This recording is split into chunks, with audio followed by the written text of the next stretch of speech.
Hello भविष्य के सचिवालय सहायक, मस्त हो, स्वस्थ हो। उम्मीद करता हूँ कि मस्त होगे, स्वस्थ होगे और पूरे जी जान से ये अंतिम सप्ताह तुम झोंक दिए होगे। एडमिट कार्ड आने के बाद से सांस लेने की भी फुर्सत नहीं होनी चाहिए, इतनी मेहनत करो। यही अंत समय है जब तुम सफलता की सीढ़ियों को चढ़ोगे, तुम अपना फाइनल टच दोगे। और इसी कामना के साथ कि तुम सफल हो, मैं आकाश, तुम्हारा आकाश मैथ्स पे स्वागत करता हूं। मैं यहाँ तुम्हें सिखा रहा हूं कि कैसे अपने पेपर में तुम री एग्जाम जो हो रहा है, तुम्हें मौका मिला है, एक और गोल्डन अपॉर्चुनिटी, सुनहरा मौका मिला है। इसे भुनाने में मैं तुम्हें सहायता कर रहा हूं कि मैथ्स के सवालों को इतने कम समय में और इतने आसान तरीके से मैं करना सिखा रहा हूं, जिससे तुम जो सचिवालय सहायक के पेपर में बहुत कम समय में बहुत ज्यादा सवाल करने होते हैं, उसमें भी तुम मैथ्स के सारे सवालों को कर सकते हो। अतः तुम जुड़े रहो। जुड़ने के लिए सब्सक्राइब करो और बेल आइकन को टच करो। दोस्तों को बताओ। मैं पिछले वीडियोज में भी तुम्हारा ये भरोसा बढ़ाया हूं कि काफ़ी है ये सप्ताह, और मैं जो एमटीएस वालों के लिए जो प्रैक्टिस सेशन करवा रहा हूं, वो तो तुम्हारे लिए एकदम रामबाण जैसा होगा, क्योंकि वही लेवल के क्वेश्चन आते हैं। तो वहां जा करके मैं लगभग 11-12 वीडियो उसमें डाल चुका हूं, तो तुम वहां जा करके भी डेली कम से कम 2 तो जरूर देखो। और उसके बाद तुरंत मॉडल पेपर उठा करके मॉडल टेस्ट, मॉक टेस्ट जितना हो सके दे दो। यही है जो तुम्हारा मतलब पके फसल को काटने का समय है। 12 घंटे 14 घंटे हो सके तो पागलों की तरह पढ़ो। वो कम से कम 10 घंटे तो तुम्हें पार करना ही होगा। तो जो दोबारा सुनहरा मौका मिला है उसे भुनाओ। इसी कामना के साथ चलो सवाल करते हैं, फिर बातें होते रहेंगी। कि प्रश्न है ये 23 दिसंबर वाले शिफ्ट में आया हुआ है, और इसके जैसे भी हम सवाल करेंगे, इसलिए करवा रहे हैं कि तुम्हें भरोसा हो कि तुम इस तरह के सवालों को कितनी चुटकियों में कर सकते थे जब तुम्हारे पेपर में ये आया था। और ऐसे सवाल, इससे टफ सवाल जो आएंगे, हम लोग करेंगे प्रैक्टिस, तो उससे भरोसा तुम्हारा बढ़ेगा। तो किसी संख्या के 30% को 49 में जोड़ने पर वह संख्या प्राप्त होती है, यानी 100% प्राप्त होती है। यानी 70% 49 है तो 100% 70 होगा। ऐसे ही तुम भी करोगे। तो ये है समझने के लिए, तुम ऐसे देखो कि 30% को 49 में जोड़ा गया तो क्या प्राप्त हुआ? वही संख्या प्राप्त हुआ। अगर तुम्हें नहीं पता है तो पता हो जाना चाहिए, क्योंकि ये तो मंगल ग्रह वाले भी अब जान गए हैं कि कोई भी वस्तु, संख्या, या तुम अपने आप का 100% होते हो। एक अपने आप का 100% है तो 50 भी अपने आप का 100% है, 100 भी अपने आप का 100% है। तो ठीक वैसे ही 30% में हम 49 जोड़ते हैं तो वह संख्या प्राप्त होती है, यानी कि 100% प्राप्त हो जाता है। तो 30 में कितना प्रतिशत जोड़ोगे तो 100% प्राप्त होगा। तो 30 में हम 70% जोड़े होंगे तभी तो 100% प्राप्त हुआ होगा। यानी कि किसी संख्या का 70% जो है 49 के बराबर है, तो 100% 70 के बराबर होगा। 7 7 49, 7 में 7 से गुना करो तो 10 में 7 से करो, 70 आंसर। या फिर ऐसे भी कर सकते हो कि यहाँ से 1% निकालना, एक विधि से, फिर 100% निकालना। लेकिन मैं वही तरीके बता रहा हूं कि जिससे 1 सेकंड, 2 सेकंड, 3 सेकंड, ज्यादा से ज्यादा अगर थोड़े अच्छे सवाल आ जाए तो 5 सेकंड, उससे ज्यादा तो देना ही नहीं है। एक एक सवाल कर सकते हो, यहीं से तुम्हारा सरप्लस बोनस होगा दूसरों पे। क्योंकि जिक्के जिसके सवाल कौन है जो कर सकता है 100%? नहीं।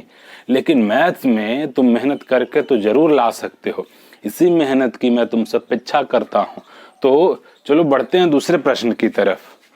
ये जो प्रश्न है, इसलिए मैंने इसे 1.1 नाम दिया है, क्योंकि ये पहले के जैसा है, ये आया हुआ नहीं है, ये उसी का कॉपी जैसा है, ताकि तुम्हारा प्रैक्टिस से कॉन्फिडेंस बढ़े और ऐसे सवालों को तुम चुटकियों में करो कि किसी संख्या के 20% को 160 में जोड़ने पर वह संख्या प्राप्त हो जाती है। तो ठीक मैं वही बोला कि 20% में क्या जोड़ेंगे, वह संख्या प्राप्त होने का मतलब है कि 100% प्राप्त होना। यानी कि 20% में 80% जोड़ेंगे तभी तो वो संख्या प्राप्त होगा। और इसी 80% को वो 160 के बराबर बोल रहा है, यानी 8 दूनी 16, तो 100% वो संख्या पूछ रहा है, यानी 100% पूछ रहा है, तो ये 200 होगा। ठीक वैसे ही जैसे 200 का 20% 40 होता है, तो 160 में 40 जोड़ोगे तो 200 आएगा। मतलब ये प्रैक्टिस के लिए मैं बता रहा हूं। ऐसे सवाल अगर आ गए तो आंखें बंद करके भी कर लेना, याद रखना।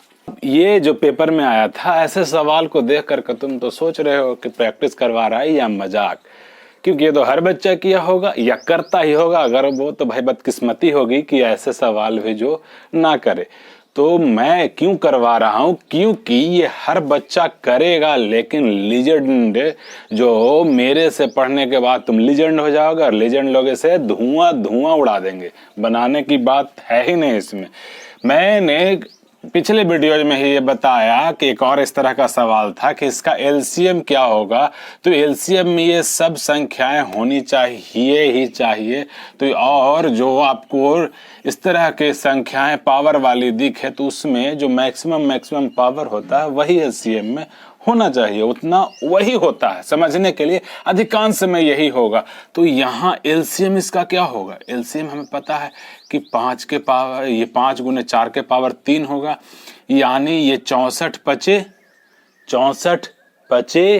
320, और ये सिर्फ इसी में है, आगे बनाने की जरूरत ही नहीं है।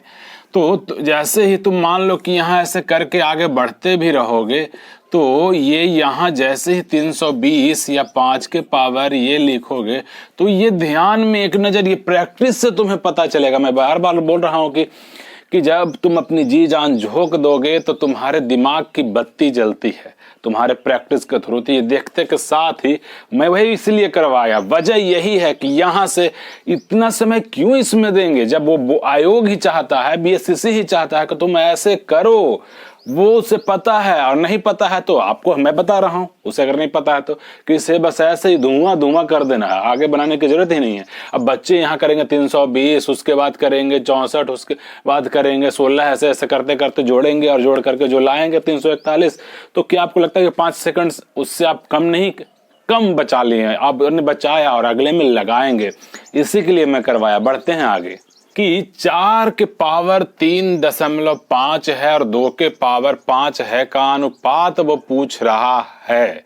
तो इसका अनुपात क्या होगा? तो इसका 4:1 होगा। ऐसे ही प्रैक्टिस के बाद बनेगा, ये उसी लेवल का सवाल है। तो इसे भी हम दोनों को समान बेस में बदलते हैं। तो ये 2 के पावर 2 होगा, और जब से हम 3.5 में जब गुना करेंगे 2 से तो ये 7 होगा, और ये 2 के पावर 5 होगा। तो हमें पता है कि अनुपात में जो कॉमन होता है उससे हम भाग दे देते हैं। तो ये 2 के पावर 5 इसमें भी है और 2 के पावर 5 इसमें भी है। तो 2 के पावर 5 से जैसे ही भाग तुम दोगे तो यहाँ 2 के पावर 2 बचेगा, और यहाँ 1 बचेगा। और दूसरी तरह तुम ऐसे लिख सकते हो कि 2 के पावर 7 बराबर क्या होता है, ये बताओ। तो 2 के पावर 7 बराबर हमें पता है कि 128 होता है। ऐसे याद रखना, ये याद रखने की ही चीज है। जैसे 2 के पावर 2 4, फिर 2 के पावर 3 करते हो तो 8, 4 किया तो 16, 5 किया तो 32, 6 किया तो 64, 7 किया तो 128। तो 2 के पावर 5 बराबर 32, ये सब याद रखना होगा। और 32 दूनी 64 चौके, ये 4:1। या फिर गुना करने से तो बिल्कुल बचना है, ये छोटा है तब तो जिस रास्ते से भी निकल जाओ। जब वही है कि 2 फीट की गड्ढे को जंप करना है, नाले को किए होगे, तो वो आसानी से तुम जैसे तैसे भी निकल जाते हो। लेकिन वो वो नाले की चौड़ाई अगर 3 फीट 4 फीट या उससे ज्यादा होता है तो थोड़ा सा रुक करके तुम सोचते हो और तब जंप लगाते हो कि सही क्या होगा, कूदना किस जगह पे पांव रखना। ठीक वैसे ही मैं इसलिए बता रहा हूं कि अगर ये बड़ी बड़ी संख्या होगी तो यही काम देगा कि 2 के पावर 5 से यहां भाग देंगे तो 2 के पावर 2 बचेगा, ये पूर्णतः कटेगा यानी 1, तो ये 4:1। ऐसे ही तुम चुटकियों में करना, बस भरोसा रखो, साथ बने रहो। और मैं बार बार बोल रहा हूं कि एमटीएस का जो मैंने वीडियो डाल रहा हूं, अपलोड कर रहा हूं, वो तो देखो, क्योंकि उसमें हर वीडियो में 12, 15, 18, 20 सवाल हैं। तो अगर तुम वो कर लोगे तो उसमें number system, LCM, HCF, ratio, proportion, age, average, percentage, profit loss and discount, SI, CI, ये सब कुछ है वहां। इतना मैं करवा रहा हूं अभी, बाद में मैं वहां धीरे धीरे और बढ़ाऊंगा। लेकिन ये जाके कर लो कि ताकि इस सेक्शन से ऐसे ही सवालों का वहां भरमार भरा पड़ा है, तो इस सेक्शन से अगर एक भी सवाल आए जो मैं एमटीएस वाला करवा रहा हूं तो वो चुकना नहीं है। मत चुको चौहान, जो बचपन से सुनते आए हो, तो वो नहीं चुकना है तुम्हें इस बार। तो बढ़ते हैं आगे। अब हम लोग इस प्रश्न को करते हैं। बेहद इजी प्रश्न आया हुआ। ऐसे एक और प्रश्न के बाद तुरंत मैं प्रैक्टिस करवाऊंगा कि प्रश्न है, एक स्कूल में प्रत्येक वर्ग में छात्रों की संख्या 30 है। नए छात्रों की भर्ती के पश्चात 4 नए वर्ग और शुरू हो जाते हैं। अब कुल वर्गों की संख्या 15 है और प्रत्येक में 25 छात्र हैं, यानी 15 अब नए हैं और 25 प्रत्येक में है, यानी 250 और ये हो गया 375 अब है। पहले क्या था कि पहले 30 था, ठीक है, और अब कुल वर्गों की संख्या 15 है। कब? जब 4 नए वर्ग शुरू किए गए तब, यानी पहले 11 था, तब न 4 नए वर्ग शुरू किए गए तो वो 15 हो गया, यानी पहले 330 थे और अब ये 45 जोड़ा, इसमें 45 को हम टिक करेंगे। 45 नए छात्रों की संख्या है, तभी तो 375 होगा। एक और इस तरह का प्रश्न करते हैं कि वो आए तो आप ऐसे ही चुटकियों में इसे करना, इसमें रेशियो वगैरह भी देखने को मिल सकता है। ये कॉमन सी चीजें हैं। कई बार आपको ऐसे पूछ देगा कि लड़कियों की संख्या को बराबर करो, या लड़कियों का रेशियो पहले से 3-2 है तो अब 3-4 करने के लिए कितने आएंगे, या नए के आने के बाद रेशियो बिगड़ जाएगा। तो लगभग सब एक ही तरह के प्रश्न है। इस कैटेगरी के सारे प्रश्न करना, एमटीएस वाला सेशन जरूर मेरा कवर करना, वो देखना। बढ़ते हैं, अगले वीडियो में करेंगे। प्रश्न है कि एक स्कूल में लड़कों तथा लड़कियों की संख्या का अनुपात 7:6 है। 7:6 है। यदि लड़कियों की कुल संख्या 420 है तो दोनों का अनुपात 1:1 करने के लिए कितनी लड़कियों की आवश्यकता होगी, नामांकन करने की जरूरत होगी। तो 1:1 का मतलब क्या हुआ कि दोनों की संख्या बराबर करना। ये भी देखने को, या कुछ और अनुपात मिलेगा, या फिर इसकी जगह वो लिखा कि दोनों की संख्या बराबर करने को। तो वो घबराना नहीं है, जो कहेगा वो कर देना है। तो लड़कियों का अनुपात में क्या है कि 6 जो है ये 6 है अनुपात में वैल्यू, और एक्चुअल में ये 420 के बराबर है। यही 6 जो 420 के बराबर है, तो इसमें 6 से 7 42, तो ये 7, यानी लड़कों की कुल संख्या कितनी होगी, तो 6 7 42, तो 7 7 49, यानी कि उस विद्यालय में 490 लड़के हैं और 420 लड़कियां हैं। तो अब दोनों का अनुपात बराबर करने के लिए 70 लड़कियों की नामांकन की जरूरत होगी। तो ऐसे ही आप प्रैक्टिस में बने रहो, जी जान झोंक दो। मैं बार बार बोल रहा हूं कि भात चोखा, माड़ भात चोखा, खिचड़ी चोखा कुछ भी खा के रहो, रेंट पे रहते हो तो बनाने में समय बर्बाद मत करो, खरीद के खा लो। सफलता मिल जाएगी तो 5 स्टार होटल में, 3 स्टार होटल में जा करके तुम खा सकते हो। ये सचिवालय सहायक है, पता है, इसके बारे में चर्चा की जरूरत नहीं है। अब हम अगले प्रश्न पे बढ़ते हैं। तो चलो टाइम एंड वर्क के सवाल को करते हैं चुटकियों में कि यदि ए और बी मिलकर 20 दिनों में एक काम पूरा कर सकते हैं और बी अकेले 25 दिन में कर सकता है, तो ए अकेले इस काम को कितने दिन में करेगा। तो हमेशा ये करना है, चाहे ऐसे लिखो, चलो ऐसे ही लिख देते हैं, पेड़ की तरह बनाते हैं कि पूरा काम मान लो। पूरा काम क्या मानना है, तो इसका समय और इसका समय का एलसीएम, जो टाइम दिया रहेगा ना उसका एलसीएम ही पूरा वर्क मानना। तो 20 और 25 का पूरा काम, तो 20 और 25 का लघुत्तम क्या होगा, 100 होगा। अब क्या है कि ए प्लस बी इधर लिख दिया मैं और बी लिख दे रहा हूं इधर। तो ये कितने दिनों में करता है, तो ए प्लस बी 20 दिनों में करता है। 20 दिनों में करता है, ये लिखना नहीं है, सजाना नहीं है, एग्जाम में समझने के लिए करना है। और ये 25 दिनों में करता है। उसके बाद जब प्रैक्टिस रहेगी, काफी है 7 दिन सचिवालय सहायक को क्रैक करने के लिए। मैथ्स का, मैं मैथ्स की बात कर रहा हूं कि मैथ्स को सारे सवालों को धुआं उड़ाने के लिए आपके पास काफी समय है। तो ये 20 दिन में करता है, यानी कि कोई पूरा काम, मान लो कि ये कलम बनाने का काम है, 100 कलम बनाना है, जिससे ए प्लस बी 20 दिनों में करता है जैसा सवाल में दिया है। यानी डेली वो कितना कलम बना रहा है, 5। इसे इफिशियंसी या क्षमता बोलते हैं, या प्रतिदिन का काम, तीनों एक ही चीज है, बोलते हैं। ए प्लस बी प्रतिदिन 5 काम करेगा, तभी तो 100 काम को वो 20 दिन में पूरा कर देगा। बी जो है अकेले 25 दिन में 100 कलम बनाता है, यानी कि एक दिन में वो 4 कलम बनाता होगा। इसकी क्षमता है, इसकी बी अकेले 4 बनाता है, ए प्लस बी 5 बनाता है, यानी ए का निकल गया कि 1 है। तो 100 कलम बनाने के लिए प्रतिदिन वो अगर 1 कलम बनाता है तो कितना दिन लेगा? 100 दिन लेगा। यही आंसर इसका होगा, 100 दिन। ये क्षमता है या प्रतिदिन का काम को ही क्षमता बोलते हैं। तो ये प्रतिदिन अगर 1 काम करता है या 1 कलम बनाता है तो 100 कलम बनाने में वो 100 दिन लेगा। एक और सवाल प्रैक्टिस करते हैं, बने रहो।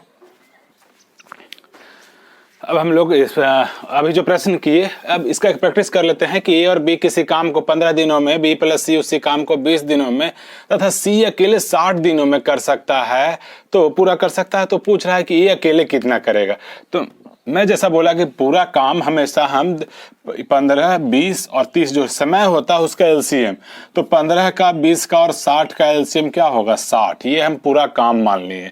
तो ए प्लस बी का क्या होगा? ए प्लस बी है, बी प्लस सी है और यहाँ सी है। तो प्रतिदिन का हम निकाल लेंगे जो इनका एफिशिएंसी कहलाएगा।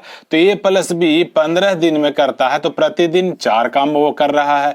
बी प्लस सी 20 दिन में करता है तो ये प्रतिदिन 3 काम करता है, तभी तो 20 दिन इसे लगते हैं। और सी 60 दिनों में 60 काम करता है तो प्रतिदिन वो 1 करता है। तो सबका हम प्रतिदिन का निकाल दिए।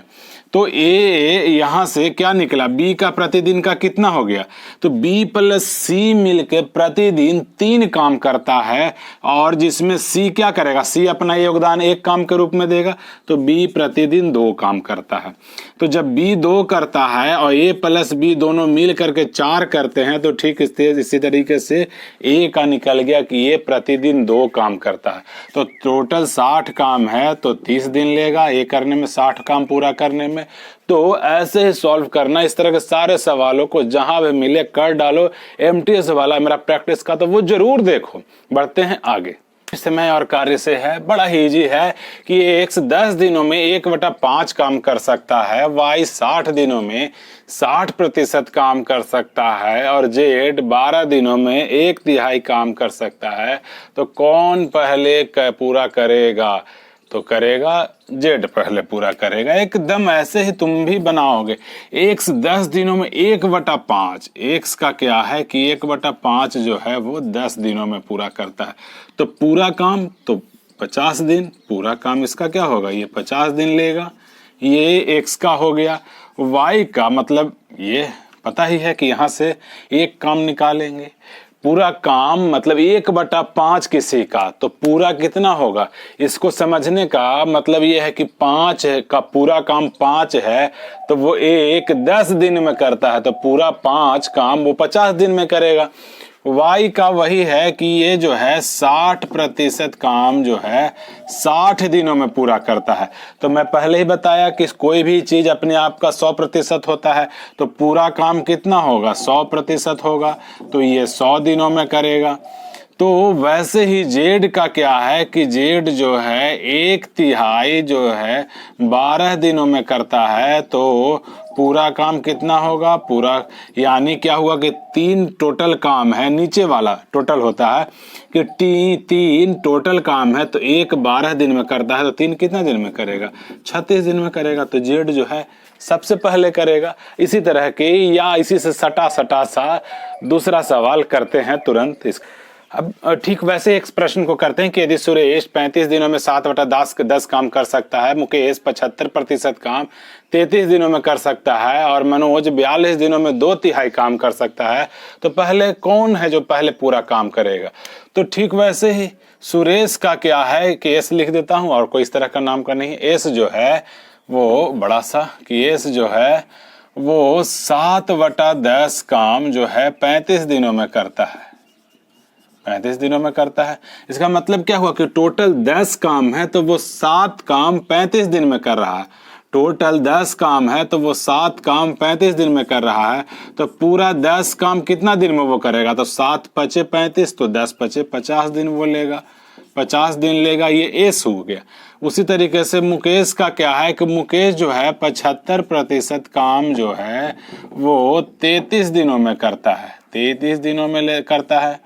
75%, यानी कि 75% क्या होता है? 3/4। तो 3/4 में यानी कि वो 4 में से 3 काम 33 दिन में, तो 4 काम यानी कि 100% वो 44 दिन में करेगा, 44 दिन लेगा। यहाँ से तुम एक एक विधि से भी निकाल सकते हो, लेकिन मैं वही बोल रहा हूँ कि सेकंड बचा लेना है कि 75%, तो 1%, 33/75, तो 100% हम निकाल लेंगे गुना करके 100 से। ठीक वैसे ही ये 44 दिन आ गया। अब ये बोल रहा है कि मुकेश जो है, मनोज जो है, ये मुकेश था, तो मनोज का क्या है कि मनोज भाई जो हैं वो 42 दिनों में 2/3 करता है। 2/3 जो है वो 42 दिन में करता है, यानी कि 3 में से 2 जो है 42, यानी 2 से 21 बार में, तो 3 से पूरा काम क्या कितना दिन में करेगा वो? तो 21 या 63 दिन में। तो दिन में लिख देता हूँ।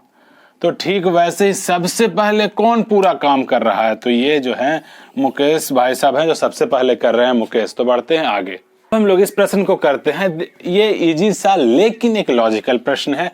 क्वेश्चन है कि सेब की कीमत प्रति 6 रुपये नग है, माने एक सेब की कीमत 6 है और एक आम की कीमत 5 रुपया है। तो बोल रहा है कि एक्स जो है, कोई भी है मिस्टर एक्स, जो टोटल 42 रुपये खर्च करता है, तो खरीदे गए सेब की संख्या पूछ रहा है। तो इसका मतलब ये है, ऐसे समझो कि वो अगर एक सेब खरीदेगा तो 6 रुपया, 2 सेब खरीदेगा तो 12 रुपया, 3 खरीदेगा तो 14 रुपया, 4 खरीदेगा तो 3 खरीदेगा तो 18, यानी जिससे गुना होते जाएगा। ठीक वैसे ही ये काटने वाली बात नहीं है, सेब यहाँ पूरा खरीदा जाएगा, मैथ्स की दुनिया है। तो आम की कीमत बोल रहा है कि 5 रुपये प्रति नग है। तो अगर वो एक आम खरीदेगा कहीं से, इससे तुम जिसे से भी सोच सकते हो, चलो आम से सोचते हैं कि आम क्या है कि अगर वो एक खरीदेगा तो 5 रुपया लगाएगा, 2 खरीदेगा तो 10 रुपया लगाएगा, 3 अगर आम खरीदा होगा तो 15, 4 खरीदा होगा तो 20, 5 खरीदा होगा तो 25। ये सीखने समझने के लिए मैं बता रहा हूँ। उसके बाद तो एक बार में दिमाग की बत्ती जलेगी और 2 सेकंड 1 सेकंड में इसे करोगे। ये 30 और ये 35, सिर्फ ये 40 भी जा सकता है। 42 रुपया वो टोटल खर्च किया है। तो ये समझने के लिए कि 5 खरीदेगा, 10 खरीदेगा, 15 खरीदेगा, 20 खरीदेगा, ऐसे आम वो यही खरीद सकता है इतने रुपये खर्च करके। अगला खरीदेगा तो 45 हो जाएगा, टोटल तो वो 42 रुपये ही खर्च किया है। तो इसके बाद जो होगा वो सेब खरीदेगा। तो सेब जब वो खरीदेगा, आम वो जैसे ये समझो कि आम जब भी वो खरीदेगा तो या तो वो 5 खर्च करेगा, नहीं तो 10, नहीं तो 15। तो इससे क्या तुम्हें पता चल रहा है कि जितने भी वो आम खरीदेगा तो पैसे का जो खर्च करेगा उसका इकाई अंक या तो 5 होगा और नहीं तो वो 0 होगा। 5 के साथ तो यही चलेगा। तो अगर वो 5 वाला इकाई अंक में अगर वो आम खरीदता है 1, 3, 5 ऐसे करने का मतलब कि विषम संख्या में अगर वो आम खरीदता है तो यहाँ क्या होगा? 5 होगा। तो हर हाल में 7, 7, 7 इकाई अंक होना होगा सेब वाले का इकाई अंक 7, 7 होना होगा, तभी तो वो 42 होगा। 5, 7 मिल करके तब तो 2 आएगा, 5, 7 मिल करके वो तब तो 2 आएगा। तो ठीक वैसे ही इससे तो कभी होना ही नहीं है कि तुम 7 इकाई अंक वाला 6 रुपए के हिसाब से आए, कभी ऐसा हो ही नहीं सकता। 6 में 1 खरीदोगे तो 6, 2 खरीदोगे तो 12, 3 तो 18, ये सम संख्या में ही आएगा। यानी कि वो 10, 20, 30, 40 यही खर्च किया होगा आम पर। और तो सेब पे वो क्या खर्च करेगा? तो सेब पे हमें निकालना है कि खरीदे गए सेब की संख्या क्या है। तो ये समझाने के लिए मैं कर रहा हूं। अब यहां से पता चल गया होगा कि वो जब भी खरीदेगा तो 22 या तो फिर 12 और नहीं तो 32, तभी तो 42 आएगा। ये 10 खरीदेगा, 20 खरीदेगा, 30 खरीदेगा, 5 से तो आना है नहीं। तो अगर वो 3 खरीदा होगा सेब तो वो 18 खर्च किया होगा। तो शेष जो क्या हो गया 42 में से जब तुम 18 घटाओगे तो क्या वो 5 से कटेगा? नहीं, ये पॉसिबल ही नहीं है कि अगर वो 3 सेब खरीदे तो आम 5 रुपए के हिसाब से वो खरीद सकता है। अब 4 है तो ये 5 ये हो गया अगर सेब जो है 24 रुपया, तो 24 रुपये का अगर वो सेब खरीदा होगा तो 42 करने के लिए उसे 18 रुपये आम पे खर्च किया होगा, तो 18 रुपया तो असंभव है 5 के हिसाब से आम पे खर्च करना।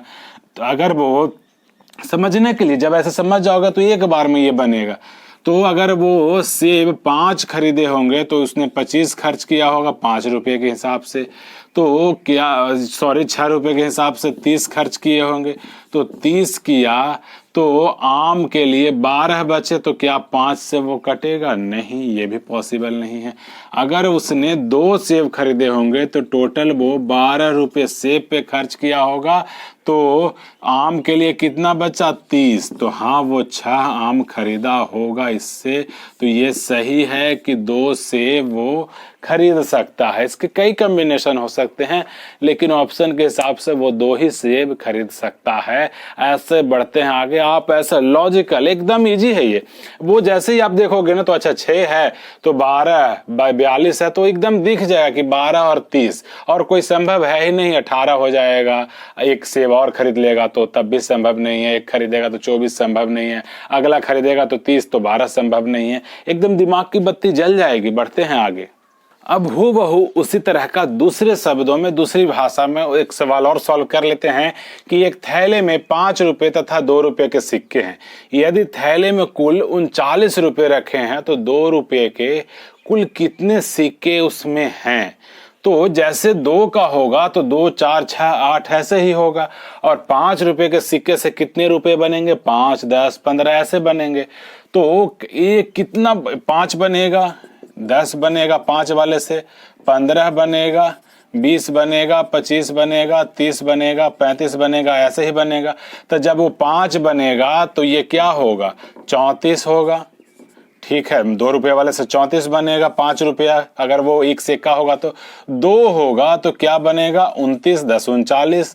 3 होगा तो क्या बनेगा? 24, 24 ये 15 हो गया, 39। तो इसी तरीके से बनेगा। ये समझाने के लिए मैं लिया हूं कि इसके कई सारे आंसर हो सकते हैं। 24 जब 5 रुपए के 4 सिक्के होंगे तो वो 20 बनेगा, तो ये 19 बनेगा। तो अगर 5 रुपए के वो 25 होंगे तो ये 14 बनेगा 29 होने के लिए। 5 रुपए के अगर वह 6 सिक्का लिया होगा यानी 30 रुपया होगा तो ये 19। और 5 रुपया के अगर 7 सिक्के वो 35 होगा तो ये 4। तो 2 रुपये से ये वाले तो विषम वाले कभी संभव नहीं है, लेकिन ये सारे संभव हैं। तो इसका जोड़ा लग सकता है कि 5 का 1 और 7 का 2 का 17। तो ये यहाँ हो रहा है। आइए, इसका आंसर 12 भी हो सकता है, इसका आंसर 7 भी हो सकता है, इसका आंसर 2 भी हो सकता है। तो ऑप्शन में ऐसे आपको नहीं दिखेगा। इसी के लिए मैं ये करवाया कि ये अगर इस तरह का थोड़ा सा उससे ये ऊंचे लेवल का सवाल हुआ, क्योंकि इसमें आपको ऑप्शन हो सकता है कि अब दिमाग में जैसे ही बनाया तो 12 और 24 आ जाए, 24 और 15 29 आ रहा है, लेकिन ऑप्शन में तो 12 है ही नहीं। तो ये ऑप्शन के हिसाब से ऐसे बनते हैं। या फिर सीजीएल जो हो गया, एसएससी सीजीएल सेंट्रल वाली, तो उसमें इस तरह में क्या पूछेगा ना कि तो ऐसे कितने पेयर संभव हैं?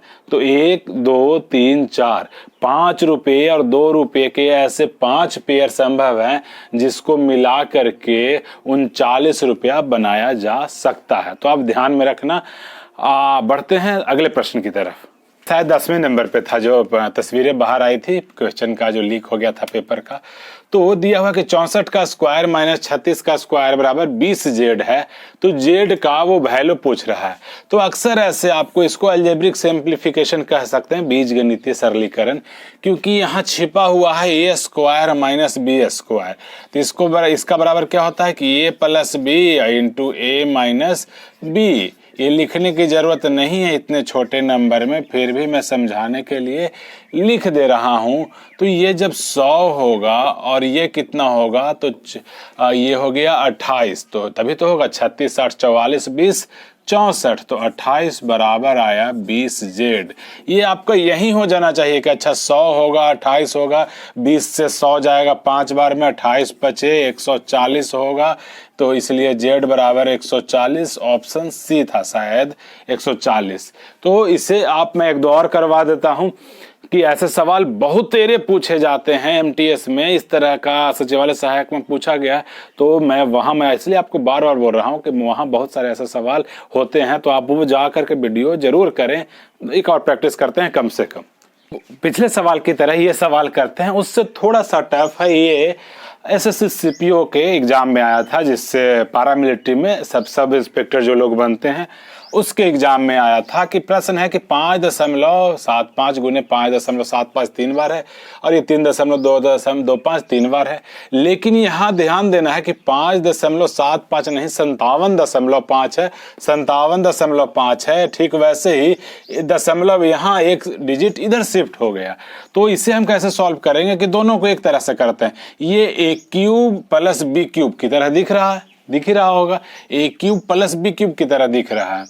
तो यहाँ जैसे अगर समझने के लिए आप इसे ऐसे लिखोगे कि 5 का क्यूब प्लस 3.25 का क्यूब, ये क्यूब हो गया, और बटे में तो इसे हम लिख सकते हैं ना कि 5.75। ठीक है, इसको अगर हम लोग 5.75 करेंगे तो यहाँ क्या हो जाएगा, गुने 10 ये हो जाएगा।